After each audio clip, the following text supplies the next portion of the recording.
အဆင့်တန်းတစ်ခုထိတက်လက်မဲ့လှုပ်ဝက်ချက်ကွင်းဆက်ထဲကအပိုင်းတစ်ခုဖြစ်ပြီးရှောင်းရန်ကနက်ထီခွင်မိုးကျိုးရီကန်တဲကိုရောက်ရှိသွားတဲ့အချိန်မှာဖြစ်ပျက်ခဲ့တာပါအဲ့ဒီအချိန်မှာရှောင်းရန်ကမြောက်ပိုင်းငကားပရင်ရုပ်သေးရုပ်ကိုပုံမတမ်းပါလာအောင်တွေးတောက်စင်ခေါ်ပြီးမိုးကျိုးစွမ်းအင်တွေနဲ့ထုစစ်ပုံဖော်နေတာဖြစ်ပါတယ်အဲ့ဒီနက်ထီခွင်မိုးကျိုးရီကန်ရဲ့အနက်ဆိုင်ဆုံးနေရာမှာအလွန်ကြောက်မက်ဖွယ်ကောင်းပြီးဖြက်စီအပြင်းနဲ့အနက်ရောင်မိုးကျိုးတွေအများကြီးရှိနေတာပါ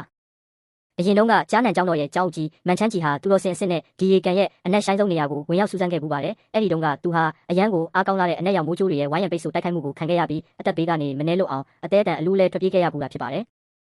အဲ့ဒီလိုမန်ချန်းကြီးတောင်မနှဲလွတ်အောင်ပြေးခဲ့ရတဲ့အနက်ရောင်မိုးကျိုးတွေဟာအခုရှောင်းရန်နားကိုရောက်လာတဲ့အခါမှာတော့တစ်ချက်လေးတော့မထီရဲပဲကြောက်လန့်တကြားနဲ့ရှောင်ဖယ်သွားကြပါတယ်။ဘာဖြစ်လို့လဲဆိုတော့ရှောင်းရန်ရဲ့ခန္ဓာကိုယ်ထဲမှာရှိနေတဲ့မီတောင်နဲ့ဖျားလေးရှောင်းရီကြောင့်ဖြစ်ပါတယ်။ရှောင်းရီဟာတန့်စင်တဲ့ကြာပန်းမိတ်ဆာမီတောက်ရဲ့စွမ်းရည်တွေကိုပိုင်ဆိုင်ထားပြီးအရာအလုံးကိုဝါမျိုးပြစ်နိုင်တဲ့စွမ်းအားရှိတာကြောင့်ဖြစ်ပါတယ်။